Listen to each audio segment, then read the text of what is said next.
Welcome to the Deep Dive, Emerald City Hockey's Seattle Kraken podcast. RJ. All of the off-season languishing we've been doing is finally over. Training camp has started. Preseason kicks off tonight. The start of the regular season is what, 2-ish weeks away. Kraken hockey is back.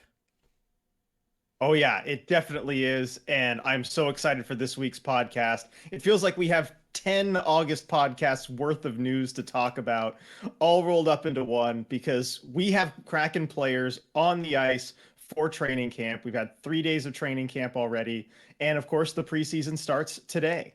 Yeah, it's been quite a week for you up there covering things, kicking things off with rookie camp back at the start of last week. As everybody knows, we recorded that last week's episode right before rookie camp.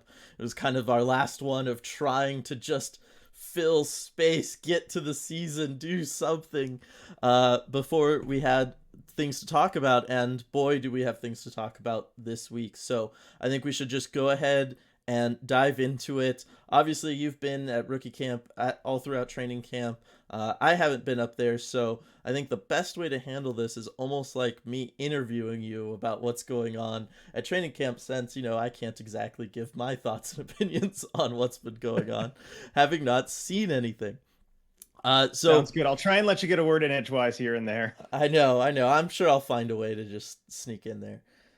But I think we should start with just, general, who's looked good so far? Like who has stood out to you? Has anybody really grabbed your attention? Maybe one of the new arrivals, somebody coming back from an injury maybe, or one of the young guys. Just, I think that's a good way to just kind of kick things off. Who's looked good? Let's start with the good stuff. This answer might not be what you'd think of, but can I say the coaching staff? Okay. As unpopular of a start as this may be to the podcast, I have to talk about how impressed I am with the way that they've been running training camp. Like, I went to every single day of training camp last year. I watched all the on-ice sessions, and it is a night and day difference last year to this year. Last year, it was kind of very light, a lot of, 2-on-0s, 3-on-0s, very few game type situations, maybe some mini rink between the blue lines, and that kind of lasted all season, really. And I think you pointed this out too when you came up for games, right? How different their practice habits were to other teams, right? Yeah, for sure. It was just kind of a lot of the same drills over and over, and that was kind of it. Exactly. And then this year, though, there's physicality right off the bat. That's something you notice right away. I'd say, honestly, I feel like there's been more physicality through 3 days of training camp this year than there was all of last year. I'm serious. It's a lot more. Like the first drill Tuesday, coach dumps the puck in, defenseman goes and gets it. 2 forecheckers there to slam into the boards and bring pressure. A lot of these 1-on-1, 2-on-2 board battle drills. Guys really getting knocked around and kind of put in these situations they're going to face in games. So I know that's something that you'll like to hear, Yes. but a lot more physicality early on. Yeah, no, because that was really the thing that stood out to me between watching their practices and some of the visiting teams that were coming in. Minnesota will always stand out in my mind because that was the most physical practice I think I've ever seen any team do. But yes, that was certainly something that was missing from all the Kraken practices. Almost all the Kraken practices that I witnessed really were only ever focused on, I guess, getting the puck out of your own zone into the neutral zone, trying to focus on transition, but it was always just the same set play over and over and over. And that was just then all of what practice or a morning skate became. Where I think this is something that's going to really benefit the Kraken throughout the course of the season. We talk about with guys like Ryan Donato, he's one of those guys that can kind of go and get it for the offense, but there was kind of a lack of consistency when it came to really anybody on the team going and getting the puck, digging it out of the corner in the offensive zone, and then having plays built around that once you do get the puck, right? Not just acting kind of surprised. Hey, we got it, and now what do we do?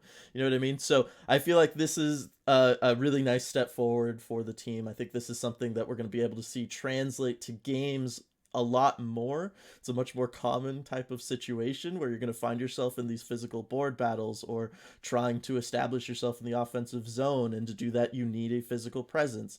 So I feel like this is something that is we're going to see, dividends paid a lot more over the course of the regular season.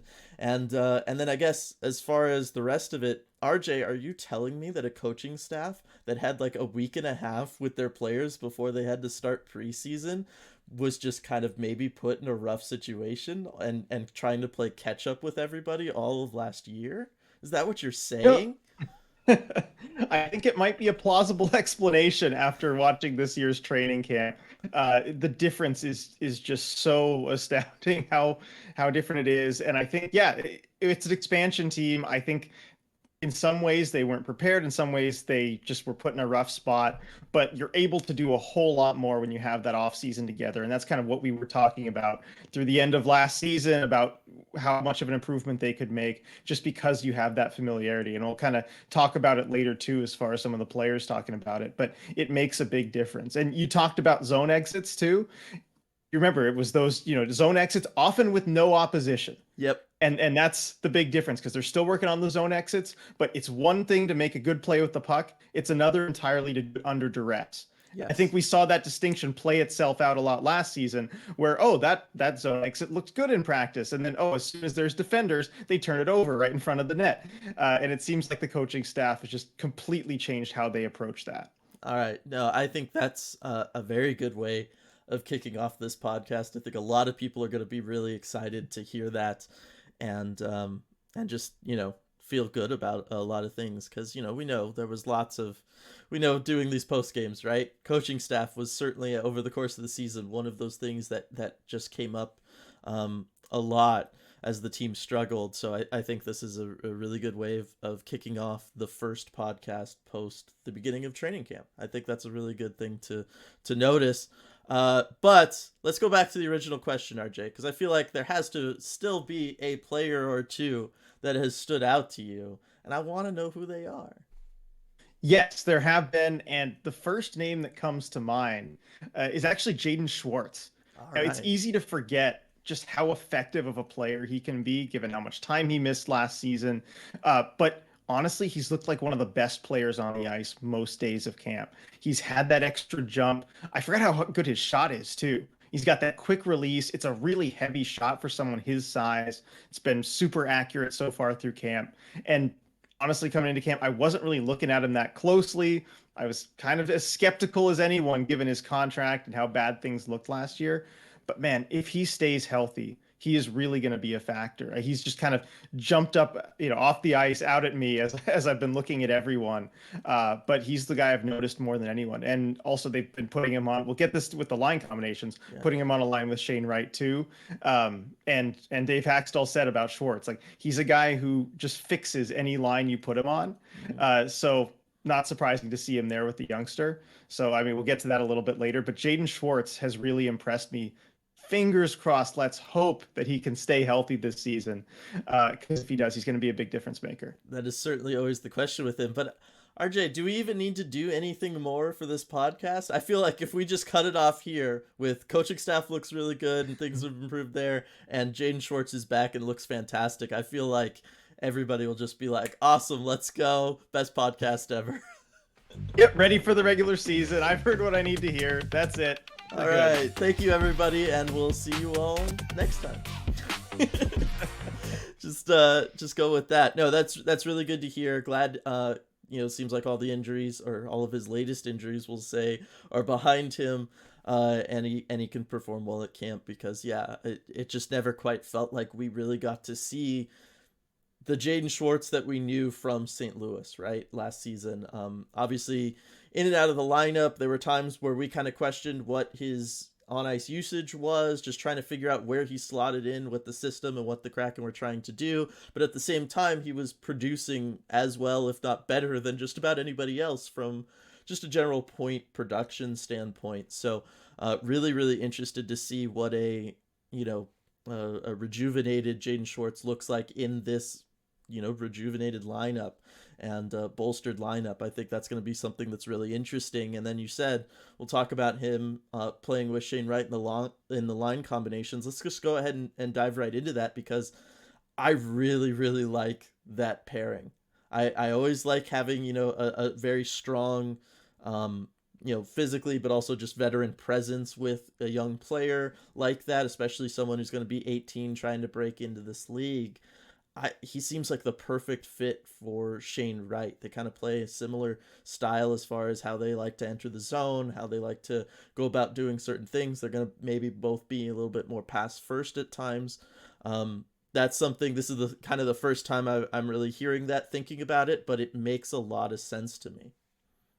It does, and I do like kind of how they've set him up, and with Shane Wright. Yeah, we'll get to the line combos. So first of all, I want to give this, disclaimer, PSA. I think we have to mention it. Line combos early in camp don't really mean anything. The coaching staff's usually kind of throwing stuff at the wall to see what sticks. It'll change a lot. Remember last year we had kind of the Swedish House Mafia line, with the three Swedes in training camp, and that was kind of a big sensation. We didn't really see much of them over the course of the regular season. Part of that was injuries, part of that was COVID, but still a lot of potential for change here. Just want to throw that out there. But there definitely have been some combos that the team is stuck with over the past week because they are trying some things, and you get an idea of at least kind of pairs of guys that they're putting together. And one of those is Shane Wright and Jaden Schwartz. And I think, like you mentioned, that's a really good fit. Shane Wright, the veteran presence there, and I mean, sorry, Jaden Schwartz, the veteran presence there with Shane Wright. Thank you, Shane Wright, the rookie. And they've had those two together for pretty much all of camp on the line. They had Cole Lind paired with them earlier on in camp. Can maybe kind of a third to fourth line type of thing projected with it. Coleman, of course, no guarantee to make the roster. But then as Shane Wright looked a little bit better over the later days of camp, they moved Jordan Eberle onto that line. So you've got Schwartz, Wright, and Eberle. So that sounds like a really good line to me. Some real good veteran leadership. We talked about the chemistry last year between Schwartz and Eberle, and putting Wright between those two, that's a position for him to succeed. It really is. It'll take a lot of pressure off of him in a couple different ways because, 18-year-old coming in trying to break into this league, you got a couple things that you have to worry about. One, physically, right? How well can he, withstand the beating that is an NHL schedule? How strong is he going to be on his skates? Obviously, Shane is not a small guy, but it's next level. You're going to have to go up against defensemen that are 6'5", 250, right? Sometimes you're going to have to figure out how you're going to do that. So that's certainly the first thing that always comes to mind when you have an 18-year-old coming in. I feel like Jaden Schwartz being out there with you helps out a lot there because he's going to go to the net. He's going to drive the net, do all that stuff, pull those bigger bodies away from you, give you a little bit of breathing room when it comes to that sort of stuff. And then having somebody like Jordan Eberle potentially with Shane Wright, that also helps give Shane Wright some breathing room in the sense that he's really the sniper of that line that defenses are going to have to respect. They're going to have to make sure he isn't getting lost anywhere in the slot or with any sort of open ice because they know how dangerous Jordan Eberle can be in a situation like that. So I really like just having two veterans with him, two kind of savvy players with him, but I think that it's going to help out a lot when it comes to just giving Shane Wright that extra second or two that all new players to the NHL need when entering the league, just because they're going to be drawing so much coverage given the way that they play. So that is certainly something that I could see, being a theme. Since it all seems to be working so far, we'll see as the preseason games get underway, because that'll be really the first test for it. But that is certainly a line combo that I could see starting the season. Just to help Shane Wright ease into the NHL. And I think that, as we'll talk about these other lines, I think that kind of makes sense also just for where everybody could slot into this lineup. It does make sense. And kind of working our way through the lineup here, the Schwartz Wright Eberle line is a result of a change that was made on another line. So it started off training camp. They're going with McCann, Gord, and Eberle. Now that's a pretty stacked line, it feels like, from guys who were there last season. McCann and Gord had that experience playing together. That's kind of the pair that they've gone with. A lot of times NHL coaches, they'll have their line of three guys, but really they'll have these pairs that they like together, Mm-hmm. and they'll kind of move around the third guy on a line with that pair. I think we do see that a lot. Yeah. And McCann and Gord are clearly one of those pairs that Haxtell has identified. So it was McCann, Gord, Eberle, and then I think he decided, hey, we want to move Eberle onto that right line. That's kind of where it makes sense for him for all the reasons we talked about. And so now it's McCann, Gord, and Coleman. So Carson, Coleman on that line, and that should be no surprise. Yani Gord and Carson Coleman was kind of another pair that we saw a lot last season. Yani loves Carson's game. He calls it predictable, and he uses that in a good sense. He plays that north-south game, and Yani loves to play with players who play that way. Coleman, Brandon Tanev's another one. Austin Zarnik, when they had him around briefly. But there's a certain profile of player that Yani Gord plays really well with, and Coleman fits that. So that line just makes sense to me.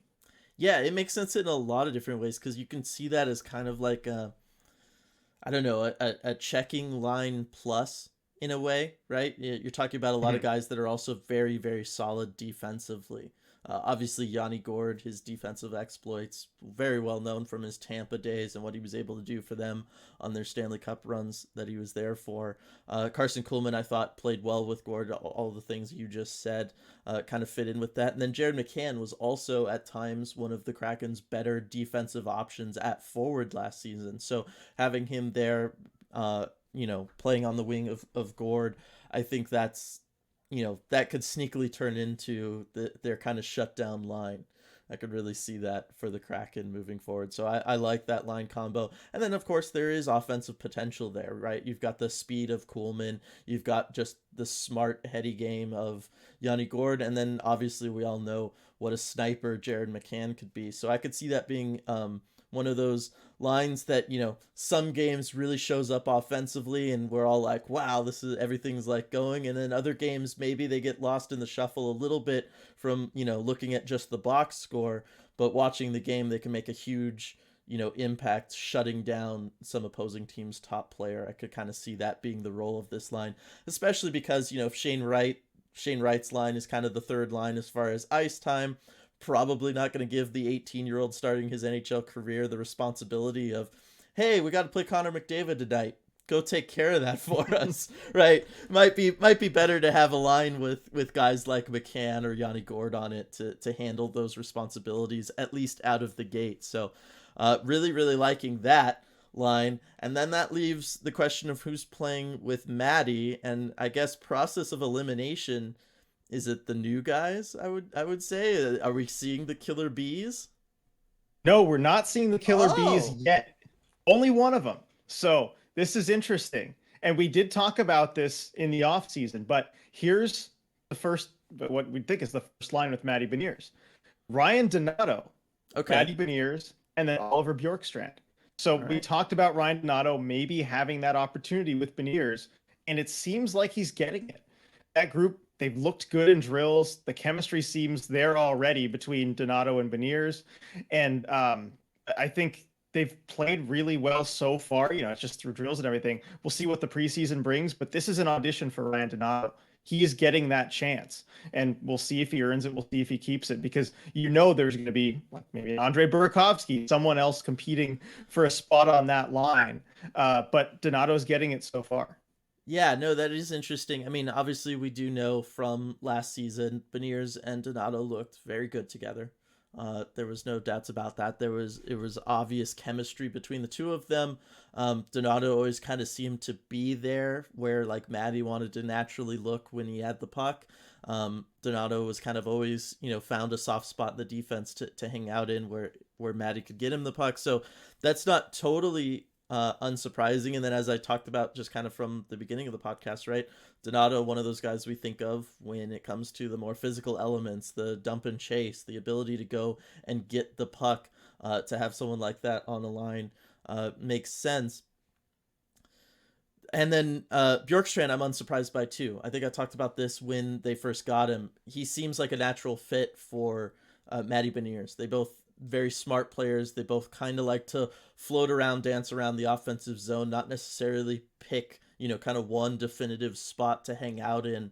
I think Bjorkstrand the style of cycle Maddie likes to do, especially as the puck carrier. Bjorkstrand fits in very well with that. He can kind of slide wherever, whether it be net front, out in the slot, maybe off to the side for a one-timer. So I kind of always felt like Bjorkstrand was going to be a good match for Maddie Veneers. But yeah, that is interesting because yes, the obvious question after that is, oh, are we gonna sign Burakovsky to go play on the fourth line? Probably not. So this is where your disclaimer really comes in into focus a little bit. Right, and I think we see guys who we would certainly expect to be playing higher than they are, or expect to be, I mean, even on the opening day roster, playing with guys who, are either AHL type of guys. We'll see that when we get to Brandon Tanev a little bit later on the podcast. Mm-hmm. But so the, quote unquote fourth line that we've seen is Andre Burakovsky, Alex Wenberg, and Jonas Donskoy. Now those should all be regulars in the lineup, but it's probably lower than you'd expect Burakovsky to be playing. You could definitely see him slotted in that Donato place.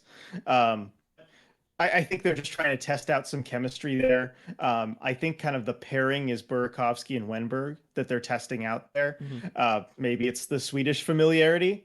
Maybe it's something else. Maybe it's Wenberg's ability to be a playmaker, to dish pucks out, and Burakovsky's ability to shoot and to finish plays. We've seen it work on the power play, which we'll get to a little bit later. But that's the line they've been going with. What do you think of that one? It is an interesting line. It does make sense in that all three of those players have a little bit more of the European East-West style of game to them, as far as how they like to work in the offensive zone, stuff like that. So in that sense, I get it. From a stylistic standpoint, matching those three guys together makes sense. I'm a little uncertain about the Burakovsky-Wenberg pairing because I feel like at times Burakovsky, what he's excelling at is being a really good distributor on the wing, right? And as we all know from last season, Wenberg really wants to be a distributor. To a fault at times. That is what he wants to do. And so one of the things I was really intrigued by the Burakovsky signing was this idea of, hey, we could kind of have one of those unique playmaking guys off on the wing. That could be something that's really interesting to pair with Maddie Beniers if you want Maddie to start being more of a finisher. And maybe that's not a this year type of thing. That's like a next year type of thing. But that was one of the things that really intrigued me about bringing in somebody like Burakovsky. So I guess my initial reaction to it is just, I don't like who is going to shoot the puck. Is Burakovsky really committed to being more of a finisher, when it's 5-on-5, not just special teams? And is he going to be that guy, when playing with Wenberg? Or are we going to kind of see a line that, maybe can do some incredible passing back and forth, but maybe holds on to the puck just a little bit too long? Exactly. Burakovsky would have to be the finisher on that line between Wenberg and then Donskoy, who passed up a lot of shots too last season. Yep. We didn't talk about it as much, but that was also something that troubled him. So yeah, it would have to be a clear finisher there. I could see this one changing most easily. Yes. I don't think this one's going to stay together. No, I agree with that. That feels like something, as they were trying out, maybe other matchings and other pairings, really trying to figure out those pairings, and then they'll figure out who kind of slots around those. That's kind of where this feels to me. Okay, what about defensively? What are we seeing defensive pairing wise?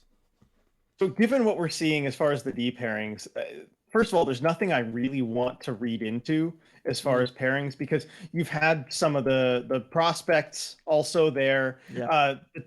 The Dunn-Larson pairing that we know quite well has been broken up into these two pairings, and I think this is interesting. Riker Evans and Adam Larson. Okay. And then Vince Dunn and Ty Nelson. Now, maybe this is kind of future thinking, right? In a few years, maybe we see those two pairings, but there is no way those happen this year. No. So it's not anything we're going to see this season. Stylistically, it works, right? Because Riker Evans, kind of, a Vince Dunn type player. Ty Nelson, kind of an Adam Larson type player, you would hope he projects out to be. So yeah, I see why they're doing that. But as far as some of these other pairings, you usually have a guy who I think, okay, he's probably not going to be in the top six, paired with a guy who, yes, he probably will be in the top six. We saw a little bit of Susie Borgen, but then that changed up. A lot of the D pairs have been rotating because they have an odd number as well. Yeah. So I'm going to hold off on judging any of the D pairs right now. Yeah, I that makes a lot of sense. And it also would make sense of if we're gonna continue to see Dunn Larson, that's a known quantity. They know how to play together. You know exactly what you have. Those guys make the most sense as far as the pairing to break up to play with rookies who, someone like Ty Nelson, what, 0.5% chance he makes this roster, right? Like probably not, gonna make that jump Being generous, right away. yeah. Yeah, not gonna make that jump right away. I think Riker Evans probably gonna see some AHL time before he makes that jump. So it makes a lot of sense of if you're gonna break up any sort of pairing to give a veteran presence to some other guys and kind of teach them some of the tools of the trade, that is definitely the one to get broken up. But as you said, kind of with all of this, with that disclaimer, this is just early camp stuff. First week, we haven't seen preseason games yet. We're gonna learn a lot tonight as far as this kind of stuff, and then over the rest of the preseason for sure. All right, so moving out of line combos, we've got, I think, something a lot of people are also curious with. Received a lot of talk over the course of last season, and that is, of course, special teams. Not so much the PK. Just talking about all the names we talked about during the line combos. Lots of two-way forwards in there that could totally work out on the PK. We just talked about some guys that can, play on defensively on the PK. I think they're fine there. I think what everyone wants to hear about is the power play. And I know that they got in some work yesterday with that based on what you were tweeting out and putting on the Discord. So why don't you go ahead and fill us in on what the latest is on the Kraken power play units? Right, so we got our first look at the two Kraken power play units yesterday. There was nothing on Thursday or Friday. They were kind of working on general stuff. But yesterday, we saw the power play units. So I'll just go ahead and tell you what they were. So on what we presume is the first unit, they had Alex Wenberg, net front, Andre Burakovsky on the left side boards, Oliver Bjorkstrand in the bumper spot, Maddie Veneers on the right side boards, and then Justin Schultz as the power play quarterback there. So on that first unit, they ran through a few kind of plays that it looked like they were trying to set up. The number one thing I noticed, they kept going to the Beniers one-timer. That was their most common play. That's what they were trying to set up. Of course, Beniers on his off wing there on the right side in one-timer position. Andre Burakovsky not on his off wing because he's a left-hander, so he's on the left side. Beniers one-timer was kind of the play they were going for. Also working it down low to Alex Wenberg and having him pass it out front. That was a play they were going for a lot too. Burakovsky trying to find that cross-team pass to Beniers. That was one they were going for. And then, so let's talk about kind of this unit, what everyone brings. We'll start with Wenberg net front because I like him in that spot. He's been there before over the course of his career. I asked him too about what works for him and his skill set there. He talked about the passing. He said, with the hand-eye coordination, he joked kind of, it needs a little work because I saw him too working on tips out front after practice, just, shot after shot after shot. And he missed a few more than he would have liked, I think. I saw him kind of, a little disappointed about that, but he's like, yeah, I mean, as you could see out there, needs a little work, but that's why we work on it.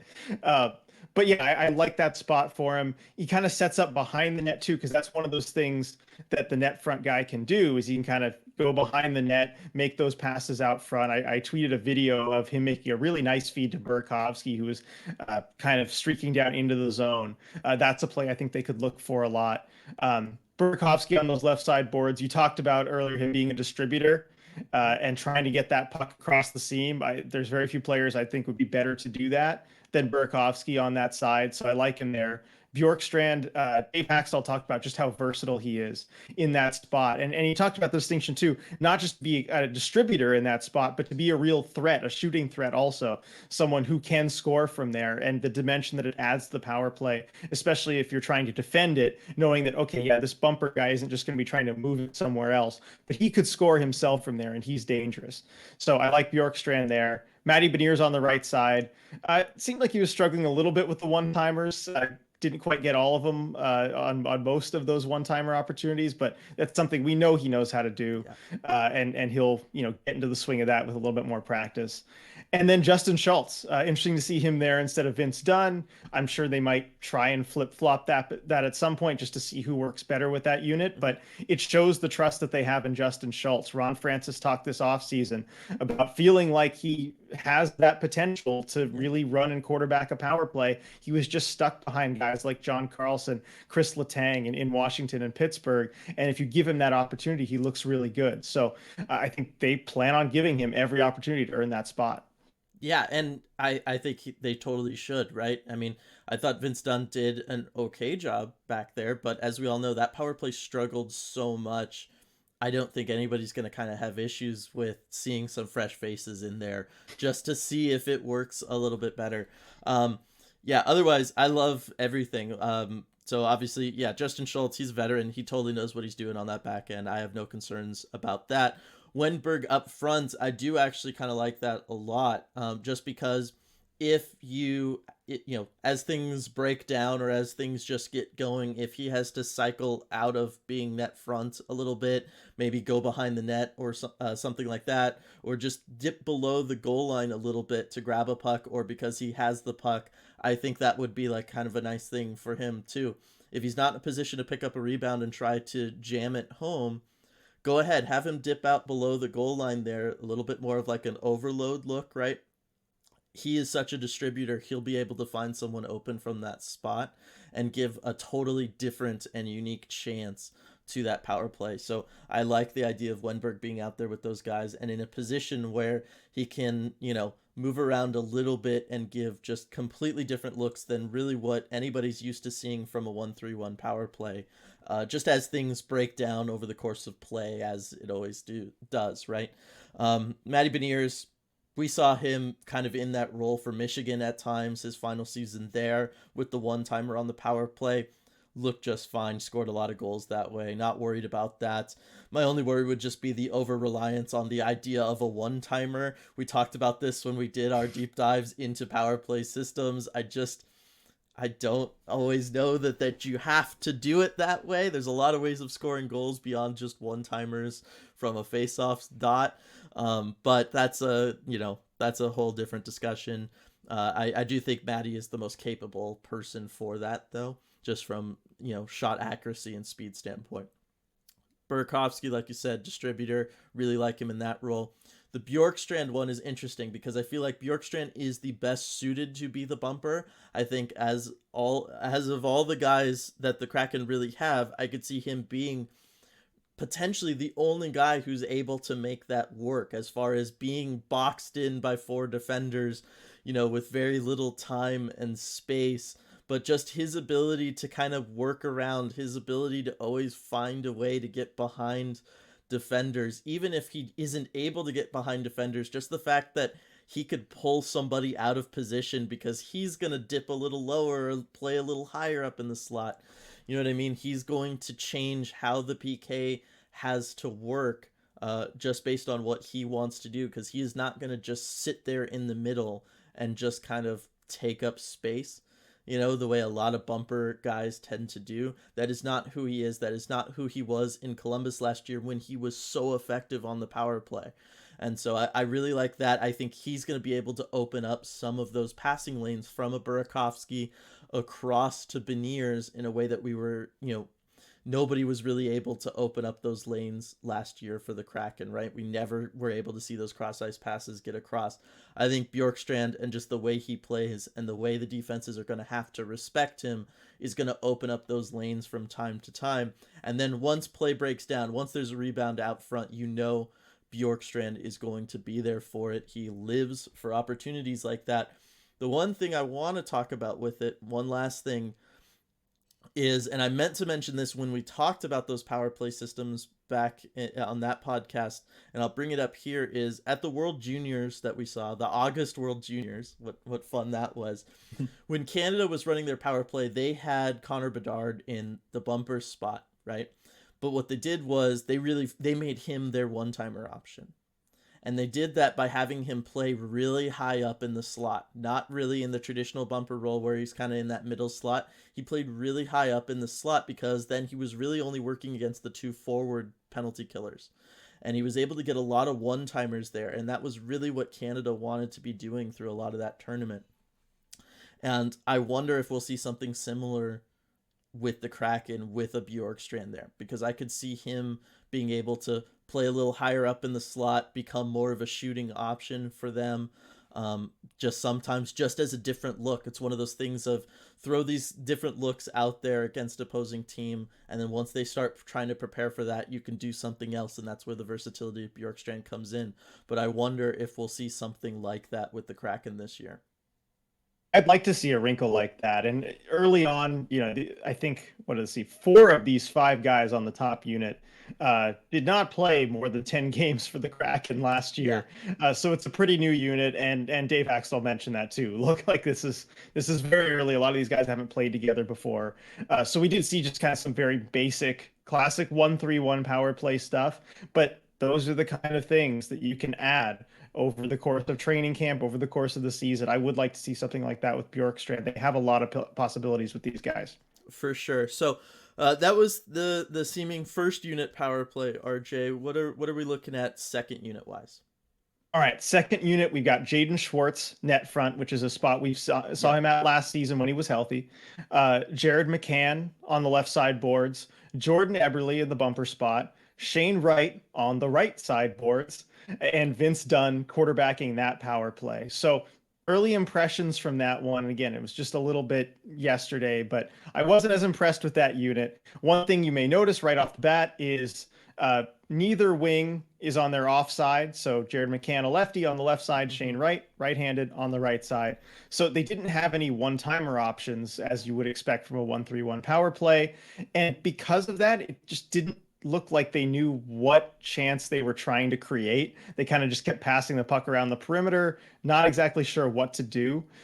So I think that's something that either you need to work on or you need to move people around. But what do you think of that unit and that interesting choice to have no one-timer option? Yeah, well, I like the fact that you're not going to be over-reliant on a one-timer option, right? That's very much on brand for me. But at the same time, I don't like at least where they have McCann and Wright. I talked about it a little bit on Discord yesterday with everybody, but I think those two need to swap places. So obviously, I know that might sound sacrilegious to some based on how, there were many times where on the power play, Jared McCann was the only thing that was making things happen, and it was always from that kind of high up, not quite playing the point, not quite getting down into the slot, but that kind of unique setup that McCann would have sometimes last year on the left side, and his ability to snipe from there was, sometimes the only way the Kraken were ever going to see a power play goal. But I feel like that same spot, that kind of unique positioning, is where Shane Wright sees the ice the best. And this is something that, I had noticed just watching all of his tape from back when I did his scouting report and stuff for the channel, was Shane Wright loves to enter the zone on the left side. He loves to hold up there, wait for his line mates to enter the zone, and then he slowly starts working towards the middle, but he likes to play up high, kind of above that face-off circle. That's really where his vision is the best. That's where he's the most comfortable. So I think if he's going to be playing on the power play as an 18-year-old, I think that's where I would want him first and foremost, because he has a good shot. I'm not sure it's gonna ever be like a great one-timer power play option kind of shot. That's not really what it is. He's more of like a quick release kind of guy. So I want to see him in a place where he's going to see the ice a lot, where he feels very comfortable, and where he can make plays after being given the time and space that he's going to have being on a power play. And then you have McCann then go over to the right side where he's playing offside. He can get his one-timer going. We know Jared McCann has a strong one-timer. He can make things work from there. He can also just snipe it from there. I feel like McCann is the more versatile option, at least at this point in their careers. So I would rather see McCann over there as the one-timer threat and getting Shane Wright in a place where he's most comfortable and he can utilize his vision and his passing ability to the best of its abilities, certainly as he's kicking off his NHL career. Right. So I think that's another unit that maybe they could switch around a little bit. One notable absence there too is Yani Gord. Yes. And he's someone who we saw a lot in the power play last season just because he was one of the most talented players on the roster. Yep. But he was not working on these power play units. That's someone you could also maybe switch out somewhere that could create a little different look too. Yeah, and that's one of those things where I could see him kind of fill in for Shane Wright on that second unit, playing on that right side. We saw Yanni there a lot last year on the power play. I could see that kind of being a thing. Like once the season gets underway, they're not quite gonna have Shane Wright doing that as he's focused on just getting used to the NHL. So maybe that's why Wright's there in the first place. Right. It is a lot to take in. Yeah. So we'll see as things get going. Anything to talk about PK wise? I didn't mean to just like blow it off at the beginning of that. I just know power play. A lot of people wanted to hear about it. All good. No, the PK is pretty much what you'd expect. I think Yani Gord and Carson Coleman was that top forward pairing, and then Larson. They split up Dunn and Larson. Yeah. You've got those pairs, but it's pretty much what you'd expect on the PK. They just have so many good penalty killers. I think we're in for a good year on the PK. Awesome. Good to hear. So now I think kind of the last like deeper section that we'll go into here as far as what the fan base is going to be really curious about, and that is the young guys in Maddie Veneers and Shane Wright. So obviously kind of two different, they're in different places as far as things go. Maddie's going to come in, be one of the Calder favorites. Really looking for a big year from him, potential, starting top line centerman, all that kind of stuff. And then Shane Wright, who seems like the organization is very committed to giving him this opportunity to crack the roster and not just get 9 games in maybe, but stick around for a full season. Obviously, there's a lot that remains to be seen there. But, kind of where are these two young guys at, the future cornerstones of this franchise? How did they look through rookie camp and then into training camp, RJ? We'll start with Maddie Veneers, and I mean, he kind of looked, as you'd expect, head and shoulders above everybody else in rookie camp. Yeah. No contest. I mean, it's not even close. He was the best one on the ice. And he also kind of took that leadership role too, though. He worked with some of the younger rookies in camp and was good at kind of giving pointers, especially it looked like taking Shane Wright under his wing a little bit, working on face-offs together after practice, things like that. I mean, it's exactly what you'd expect from Maddie Veneers. I feel like we probably won't talk a ton about him just because he is what you think he is, right? Yeah. And then when it got to training camp, still one of the best, if not the best player on the ice. Exactly what you think, winning puck battles in the corner, just the great awareness, and any kind of defensive play, active stick, breaking up pucks, making good passes, just clearly one of the most talented players, if not the most talented on the team, and playing like it. One thing I do want to mention with him, though, the coaching staff has been doing bag skates after the last or the first couple days of training camp. Now, for those of you who don't know what a bag skate is, you skate all the way from one end of the ice, up the ice, all the way from one end down the ice. Then you take a really quick breather and then go do it again until you feel like your legs are going to fall off. And it's a real good conditioning test. You kind of see who's in shape, who's not. Dave Haxtell was watching. He had a stopwatch in his hand. He was timing everybody. And so you see really who's best conditioned. And Maddie Beniers was far and away best of his group. They were in like 4 little groups, so they don't take up the whole ice together. But yeah, I mean, he was several player lengths ahead of anyone else in his group. So he came to camp very well conditioned. We know that. How many times do I have to say, as you'd expect, yes. From Maddie Veneers. But yeah, just get ready for another good season for him. Yes, he will have some challenges. Dave Haxtell mentioned, as much that, yeah, guys are going to know who he is. He's going to have a bigger role. He's going to have to face those challenges. But he said with his mental maturity, he's going to be in a position to really take that spot. So I think we're looking at 1C Maddie Veneers, just like we've been talking about. Awesome. I love to hear it. And yeah, we saw that just from his, little 10-game sample size last season. He was able to extend shifts in a way not a lot of people in general, NHL players can do. Just elite level conditioning there. Love to see it, especially from those two-way guys. That ability to get up the ice on an offensive opportunity. Things don't go the way you want it to. You got to get back quick. It's really important skill to have. All right, so Shane Wright then. What was Shane Wright looking like? So with Shane Wright, I kind of have a lot to talk about here, more than with Beniers, because Yeah. I feel like there's a lot more talk around Shane Wright too, and I kind of want to separate it into on ice and off ice portion of Okay. this, because I think there's a lot to say on both ends. So we'll start with rookie camp. So I think he had, I would say, a somewhat rough 2 days of rookie camp. You were there with me at Dev Camp, right? Yeah. And I'd say that it was pretty much what we saw there. And that's not necessarily frustration or anything, but just I don't know, not necessarily winning pucks and drills, just a little bit of sloppiness, right? Some turnovers that you'd think are uncharacteristic, things like that against the rookies. And it made me think, okay, let's see what training camp brings, but he's got to be better. Yeah. And then on day one of actual training camp, I'm watching him, and for some reason, he actually looks better against the vets than he does against the rookies. And it kind of confused me, on day one, because it just looked like a different player. And maybe it's the higher level of competition playing up to it. I don't know. But he didn't have any real wow plays that day or anything. But it was enough that I gave him a quick mention on my recap video. I said, like, hey, guys, really, he looks better against the vets than the rookies. So I don't know what's up with that. We'll see what happens. And then on day two, he looked even better than that. I mentioned there was a lot of contact in these drills, a lot of battle type drills, the way the coaching staff's running things now.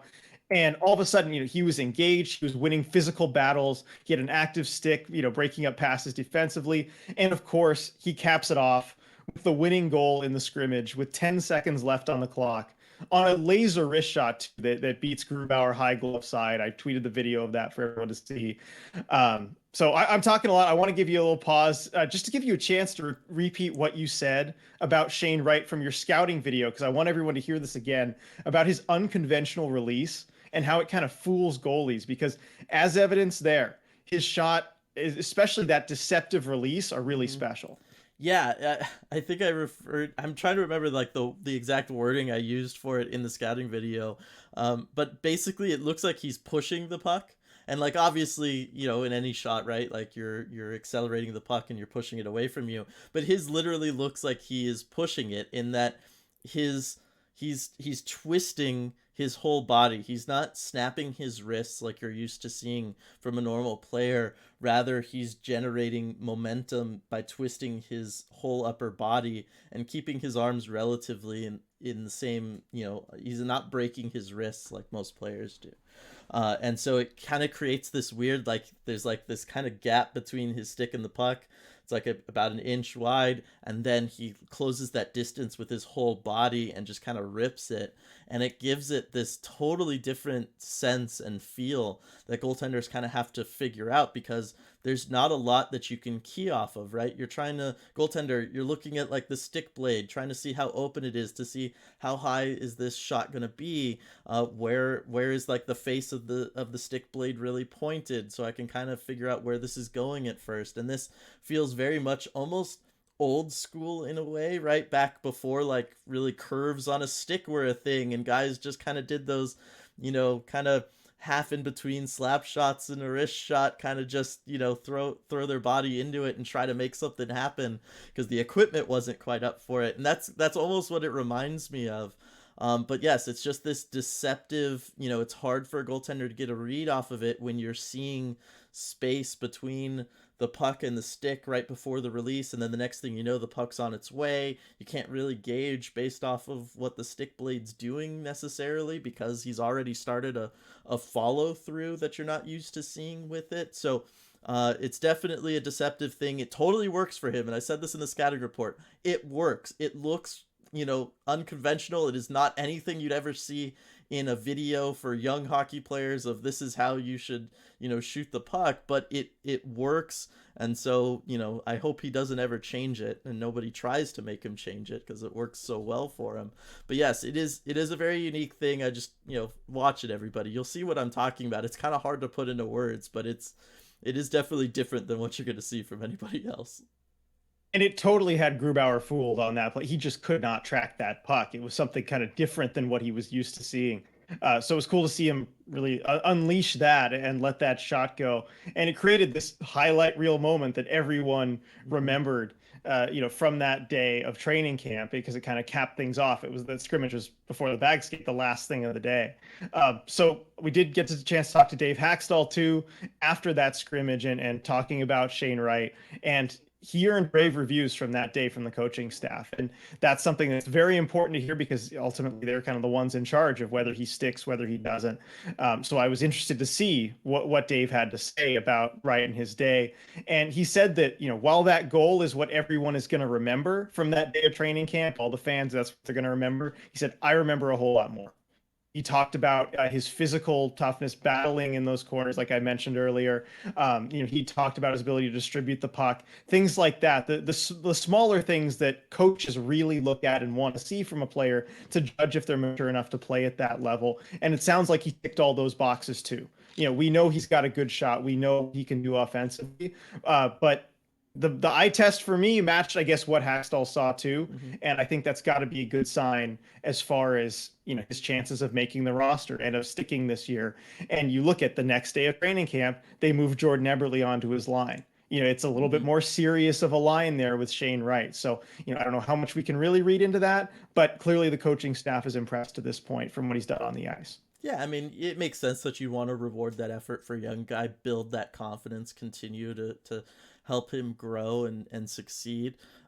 It sounds like a little bit, I talked about this after Dev Camp back in July when that happened. And it was, Shane Wright looked like he was trying too much. He was trying to be, the big fish in the little pond and kind of put on a show for all the fans that were there for it. And do all that stuff, kind of live up to being, wow, I was just their first round pick, I got to come in and try to really show off and everything.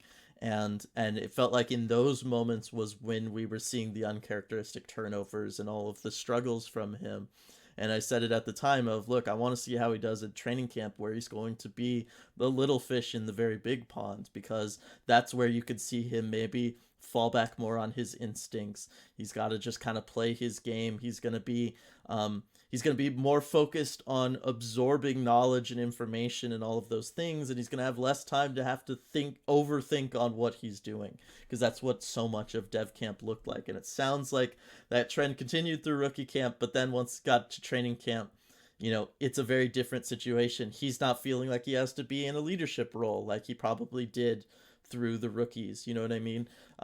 So yeah, very interested. I think the preseason games are going to be the thing that tells us a lot, because he's going to have to go up against third, fourth line guys on these opposing teams that are trying to make rosters. These are guys that have probably been around in the NHL at times for a few seasons. They tend to be the more, physical guys. They're trying to make a name for themselves. Of course, you're going to want to go out there and try and test yourself against this 18-year-old. Let him know it's not going to be that easy to come into the NHL. I think those are going to be the ones that are going to be huge as far as whether or not Wright's going to be able to make this Kraken roster. If he can stand up to them physically, beat them at times on the ice, not physically, but, in overall play, I think that's going to be the really big and key sign as to whether or not he can play in the NHL this year. That'll start on Tuesday against Calgary. He's not playing tonight, but I presume he'll play on Tuesday. And like you said, against some maybe third, fourth liners. We're trying to make the roster on a Daryl Sutter coach team. Yep. So you're going to see some challenges there, and we'll see how Shane deals with that. Now, I kind of covered Shane Wright on the ice, but I also want to talk about Shane off the ice too, because I think there's been a lot of noteworthy stuff there as well. And first of all, I kind of feel lucky to be able to cover it because one thing I want to talk about is it's so rare to see a consensus number one pick. Growing up, that was pretty much he was going to be the number one pick in his year in this sport, in hockey, with so much personality. Yep. Like just about everybody who grows up in that spotlight, be it Sidney Crosby, Connor McDavid, John Tavares, whoever you want to talk about, Nathan McKinnon, nothing wrong with them, but let's admit They're they boring. tend to be a bit robotic. Okay, boring. They're There you boring. go. You'll say it. And, whether it's what we saw from that draft day documentary, I know I'm not talking about the alleged stare down that he's denied multiple times. I mean, the real emotions that he felt as he kind of rode that roller coaster of falling to four. And he was talking to his dad through all of that and just kind of processing it all. But you could really see how he felt. Like, it's not something that he kind of just hid and was like, robotic about it. Or more recently, the Kraken country. Let's glide. Riffing off that corny Russell Wilson video. I mean, Seattle fans have got to love that. Shane Wright, he's gonna be himself. He's gonna put his personality out there. And while we might not think twice about that if we were, say, covering basketball or football, it is so rare in hockey, and especially rare for a top young player. I just want to acknowledge kind of how lucky we are to be seeing this, and I think we'll continue to see it, as the season goes on. But just some really fun moments from Shane. Dylan, I got to hear your comments on the "Hey Kraken Country, let's glide." I absolutely love that because I mean, there's an awareness there of what's going on. I guess we could talk about that because then there was another time where the Kraken TikTok caught him unaware of kind of what's going on. So I'll get to that in a sec. But absolutely love to see it. Love the commitment to it. I am unsurprised given covering him back at development camp and all the opportunities we had as the media to talk with him and communicate with him. He was always so relaxed in a situation that you are not accustomed to seeing guys relaxed in. And he just really seemed to be enjoying himself through that whole process. I'm sure it's the exact same thing here where he feels lucky to be there. He's going to appreciate every moment of it and really try to live in the present and soak it all in. Because he understands how special it is and just how happy he is to be there. So I'm really happy to hear all that stuff. And yes, happy that he was at least aware of that one because boy was he completely unprepared for Kraken PR to ask him about corn. He kind of made that TikTok though, not knowing anything about the corn boy and all that kind of stuff going on, not knowing that it has the juice, as he just kind of corn, it's good, it's one of the better tasting starts vegetables. Going into the nutritional benefits and everything. He's trying to give a good answer. He's trying to give a good answer. It was clear he didn't know what was going on. He was trying to make the most of that situation. So props to him for that. But it really made that video for me. It really did. No, I had to go look at it a few times to see all his answers. But I mean, that's the really fun stuff that we're going to see from him. And again, just rare to see that from a top pick. Yeah, I think the Kraken really have something special there. And before we kind of move off of Shane Wright, slightly more serious tone here because we were having fun. But I do want to address some of the things that we've been hearing really since draft day. Mostly out of Montreal, but some echoes around the league too about Shane Wright and perceived character issues. Because watching him, and not just his body language on the ice, but really seeing him behind the scenes in the locker room, talking with teammates, because we have locker room access now too. I mean, that's one of the great things about some of these COVID restrictions ending. You can really see the players kind of more unfiltered too. But seeing him around, walking around the facility, all this stuff, there's a lot of stuff I see out there on the internet that just couldn't be further from the truth. And I'll kind of finish it off by telling a story that I just tweeted about a couple days ago, but I think deserves to be repeated on here because, I mean, it's just a great story. But Kraken had been doing an autograph session after training camp. And on Friday, Shane was picked as kind of the player to go sign. And I saw him leave the locker room to go do that. I had to stay behind to just talk to someone for a bit. And so when I end up leaving the locker room and I'm walking away, I see Shane over at the table signing autographs, and he greets another fan. I notice, there's some gesturing or something. And then Shane gets up and just starts running right by me back to the locker room. And I'm thinking, okay, what's going on? I don't think anything's wrong because Shane looks happy, but okay, that's weird. Why is he running back? So I stick around the table and Shane comes back with a stick, which he then signs for the fan. And then as the fan tries to say thank you, I kind of realize, oh, okay, this fan is deaf. He's kind of signing to Shane. And he was just overjoyed with the stick. I mean, just trying to express his gratitude however he can. I don't think Shane knows ASL or anything, but he even gives the fan a hug. And please check out the photos on Twitter if you haven't already. I tweeted this, it got some traction, but it absolutely made this guy's day. And I think Shane didn't have to go do that. And he's just, it's an autograph session, and he just sees this fan who's so excited to see him, pops right up from his seat, runs back to the locker room to grab this guy a stick, signs it for him. I mean, it's the kind of thing that I've seen from him just consistently since dev camp.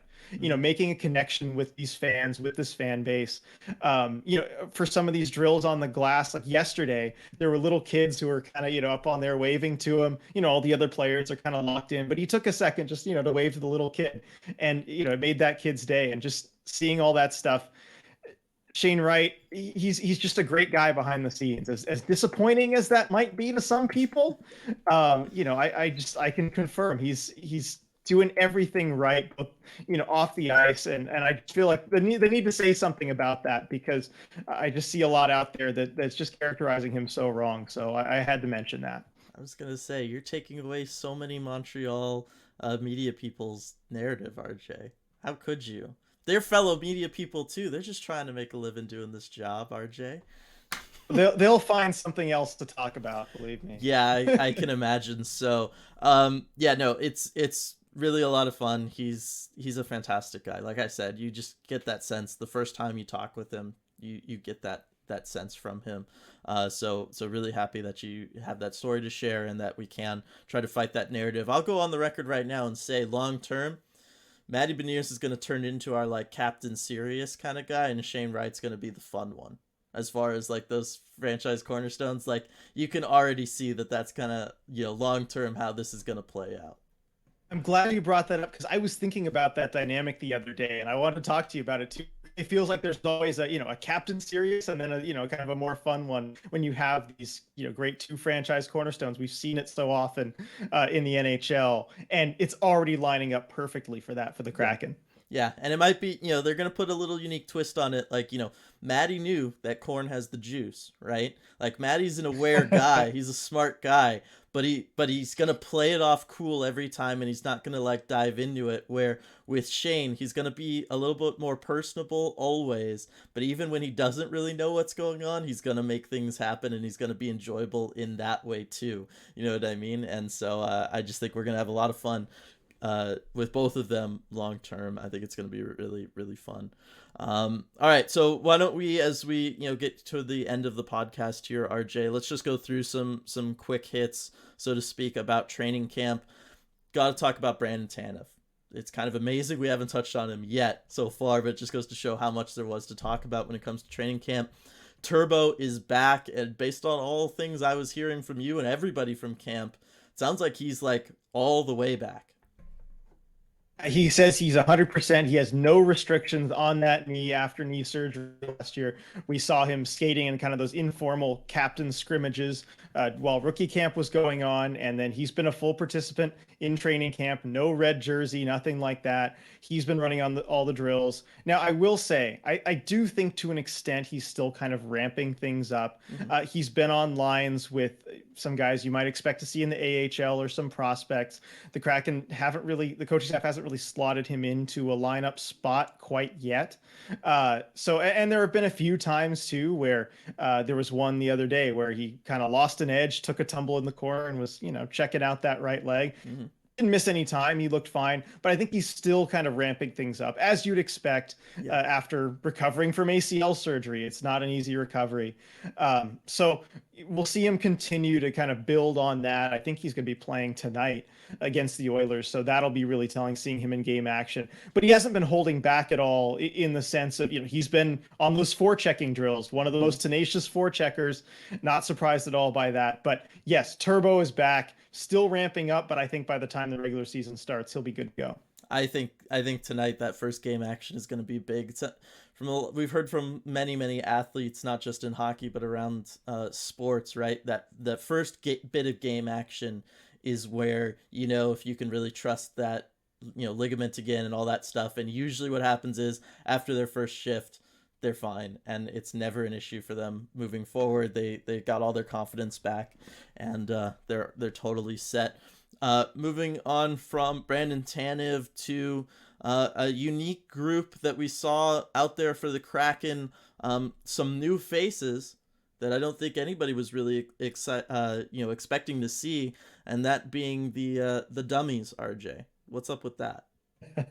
Yes, the Kraken have. I guess you could call it an upgrade. It's controversial based on the people I talk to, whether it's an upgrade or not. But yeah, three new Kraken signings. These very kind of realistic looking dummies that they've used for shooting drills to kind of screen the goalies. Yeah, they've got faces and everything, and they wheel them out there every day to get practice for the goaltenders. It's a little different than the kind of tripod type contraptions they had last season, but probably more realistic for the goalies to work with. They even have gloves on and everything. They'll hold a stick.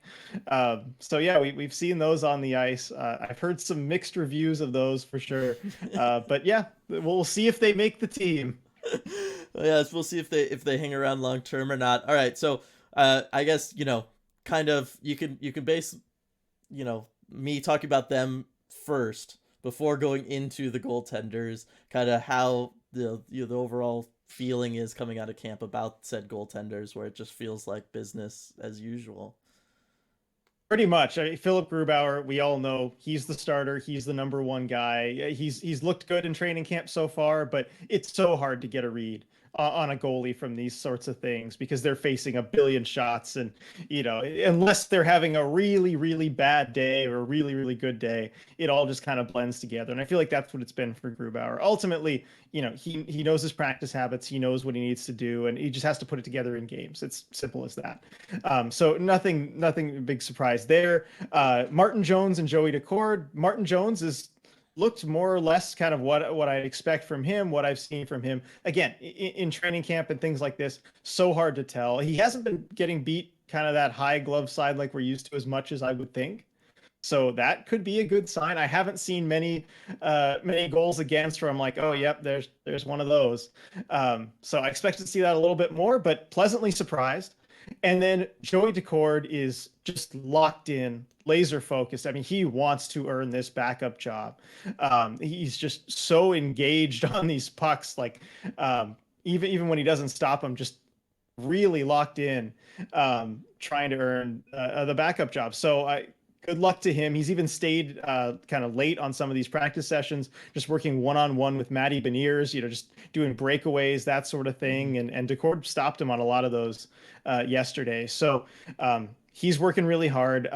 Magnus Hellberg, I like what I've seen from him. He's kind of had more of an up and down camp. The pads are gorgeous, though. Have to mention, Yes. He's got a sweet gear setup. And then, of course, he had probably the biggest highlight of all the goalies yesterday, where he made just this flurry of 5 or 6 saves in a row against Yani Gord and company. And he was clearly happy with that because he gave a little no-goal celebration afterward. I posted the video of that on Twitter. But he's had a decent camp, so I think he'll probably start in Coachella Valley. But yeah, that backup job, we'll see in the preseason kind of who takes it between Jones and Decord. Grubauer, it's nothing new there. But I do want to talk about the new goalie coach, Steve Briere, because that is a big difference. All the goalies working with him, and the goalies have had great things to say about him too. Philip especially really kind of praised how Briere is prepared, how he's got this plan and everything. There's a longer article, I forget where it was from, I'm sorry, but I read about Steve Briere and kind of how he approaches everything, almost like a business plan for these different goalies about what they're going to work on and how they're going to make their realities happen. And I think it's something that the new goalies have adjusted well to. Grubauer seems happy. I don't want to say happier, but I kind of got that vibe. He didn't say as much, but he definitely seems happy with the new goalie coach, and Martin Jones as well. So I think they're happy working with him. And I know even Nicholas Koko, the Finnish goalie prospect the Kraken had, really liked the time he spent with Steve Briere and Dev Camp. So it's just been all positive reviews on the goalie coach front. Awesome. Love to hear it. Like I gotta think that's one of those top things that Kraken fans could be hearing, again, coming from training camp. And last but certainly not least, RJ, Ron Francis kind of had his state of the franchise address the other day, and we got word about Mascot. It's happening. That's right. Well, let's hope. We've heard this before. Oh, yeah. True. But sorry, not to put a damper on everything, but you got a Mascot update from the GM, Ron Francis himself. First of all, I want to give a shout out to the young fan who asked him about the mascot during the Q&A. It was the best question by far in this fan Q&A. This young mascot knew exactly what they wanted. I mean, this young fan knew exactly what they wanted to ask about. When are we getting a mascot? And got a good answer out of Ron Francis. He said it might actually be happening sooner rather than later, so pay attention the next few weeks. So sounds to me like early season mascot reveal. Keep your eyes peeled for it. I do think it's for real this time. Mm-hmm. I even especially think it's for real this time because I tweeted the video of him saying that and the update, and I was quote tweeted by Fuego, the Firebirds mascot himself, with the eyes emoji. So maybe he knows what's going on. Let's hope. But yeah, we may see a mascot sooner rather than later. Yes, and here I'll take back the buzzkill hat because we all know it belongs to me, and say hopefully that wasn't Fuego just hinting at the fact that Fuego's going to be filling in for the Kraken to start the season while Coachella Valley's up in Seattle. Would we ever know what? trust... I hadn't thought about that. Would we ever trust Ron Francis again? No. No, the mask, as we know, that means more. He's been really, forthright telling us about all the player roster moves, all this stuff. But hey, if you mislead us on the mascot, we just can't trust you. That's it. We will run you out of town, no matter how good a job you're doing elsewhere. Awesome. So excited to hear all this stuff. Obviously, training camp continuing. You gotta head out soon for that kind of stuff, and then get ready for the preseason starting tonight. Super excited for all that. Looking forward to it all. Thank you so much for an amazing training camp report, RJ. You did a fantastic job up there. Again, everybody, you can follow along on the Discord, link in the description below, and certainly on Twitter. We are at Emerald City HKY on Twitter. You will get all of the latest and greatest from RJ at training camp there. And then just a quick thanks to Jen for all the amazing photos. Been sprinkling those throughout the video version of this podcast on YouTube. Thanks again for that. They are amazing photos. Highly recommend, if you're just listening to the audio version of this, checking out the video version so you can see all the great work Jen is doing there. But for us here at Emerald City Hockey on the Deep Dive, I think we got to say, see you all next time.